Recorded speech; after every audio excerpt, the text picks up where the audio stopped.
Oh, how do I feel about dizzying in fighting games? You're right, like, I have my reservations about it depending on how it's used. It's one of those, like, potential limiters that developers can use to be like, look, we're gonna, like, limit combo potential to encourage more exchanges instead of one big exchange. Because usually the dizzy, it interrupts the combo. Even if you still have advantage, it usually increases damage scaling immensely. I almost like spinouts better. Like, okay, when I'm thinking about, like, game design, I would say I like the idea of just spinning out better. Like in a Marvel 2 where the combo ends, you go flying up and you recover far away from where the opponent is, and it puts you at a more neutral situation. As a player, I love stunning an opponent. It feels so freaking good to, like, know that you got this relentless pressure and you kept getting the hit and you kept getting the hit. Even if it was only stray hits, you were winning every exchange until, boom, they're down and they're stunned, and then you get to do the big combo. Like, that's a super good reward as a player.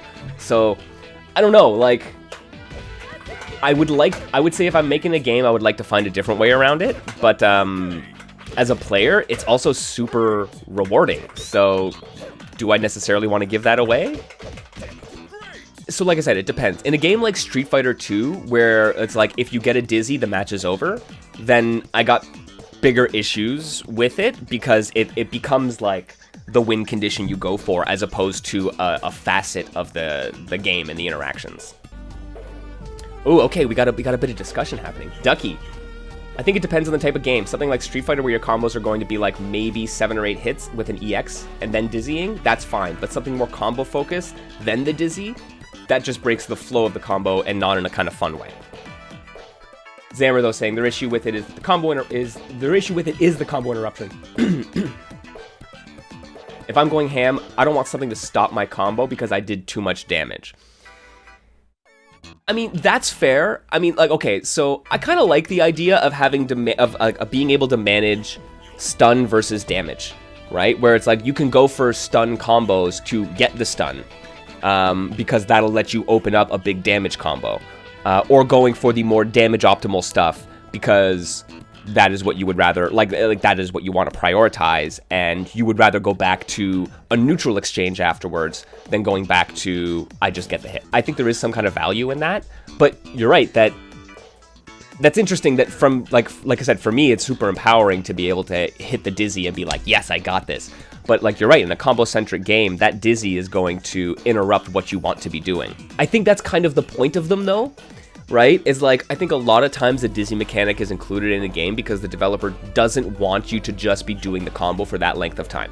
That's one of the core reasons for incorporating that, right? It stops the combo and then still provides the attacker with their advantage, and then just modifies it from there. Maybe there's a way to, like, move the dizzy to the end of the combo. Basically, whatever, think of, you're doing a combo and the character gets dizzied and boom, your combo breaks and you're sad because you were doing a cool combo. How's about when that dizzy point happens, it doesn't dizzy and spin out the character or stop the combo, but all of the negative effects, like the increased damage scaling or the increased gravity that would make a combo harder to do, right? Incorporate those other potential limiters at that point, and then when you get to the end, then you get the dizzy, right? Or then you get the spin out, and then it leaves you at a different neutral situation. And so it kind of shifts it's no longer an interrupt, but it is a distinct disadvantage, and then it interrupts the flow afterwards, so you get to complete your combo, but the kind of goal of the design is still being implemented, right? Okay, I'm interested to see what Foxy has to say. They think that the stun will complicate and deepen the strategy. In Street Fighter 4, Makoto can kick upwards.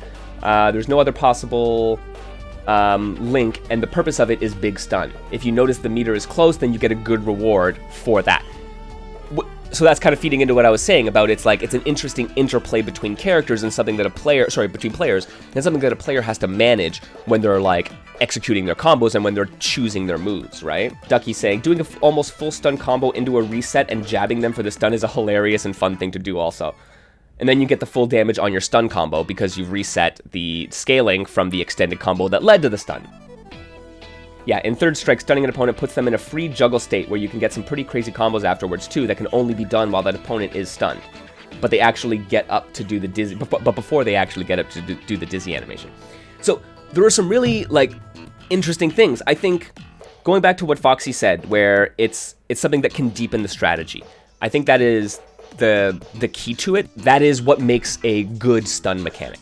If the stun mechanic allows you to have a deeper and more interesting and more nuanced strategy, then it's probably worth the interrupt and the feel bad of the way that it's implemented. Because I think that Zammer's right, that there is some level of that feels bad. Like I had this and it interrupted it and it changes the flow of things. But if that is the goal, you need to do that kind of responsibly and still rewarding the offensive player while making something interesting out of the interplay, right? I think that's kind of the key of it. Stun move versus damage move being an interesting system, right? I think that's something that a developer could really play into as a mechanic, right? Where it's like a lot of the time the stun mechanic in a lot of fighting games is very, very samey, where it's a percentage of the damage that you do and it gets tacked on, and you know, you can get this dizzy state which offers you a free combo basically. But yeah, maybe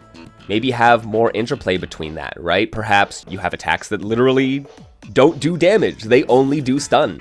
But then the stun state offers you something unique that you can play around with. Not entirely sure what that would be or that would entail, but I think it's an area of fighting games that is worthy of kind of exploration, right? Yeah, if you're gonna have a stun mechanic though, make sure that it's visible. It allows you to actually set up for stuns, 100%, and also makes the opponent panic because oh shit, I'm almost stunned.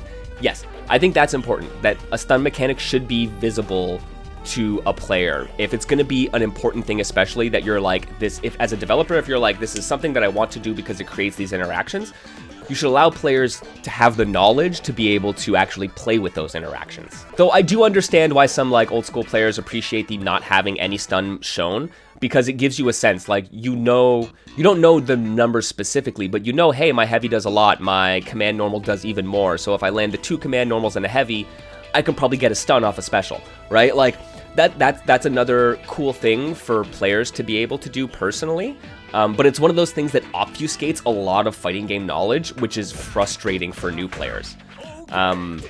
So like maybe if you're approaching your design from the perspective of I want to cater to the hardcore, the people who are super in the know, then maybe having an invisible stun mechanic is okay, and that's kind of like it's a test, it's a knowledge test of how aware are you? How good is your game awareness? Yes, as Foxy says, it needs care on the part of the developer when implementing those kinds of systems. Absolutely. As Ducky points out, like someone like a character like Zangief in Street Fighter 4, if you got a counter hit headbutt, that was like 2 more attacks and then you're stunned, right? And that is something that also allows you to give different characters different abilities, right? And different like strengths. So you'd be like, look, man, this is a high stun character, so like you get counter hit, you got to watch out because that leads to this, that, or the other. And it's really cool when it plays into their archetype, where you don't have a super big like long combo character out of a grappler or like a bruiser typically.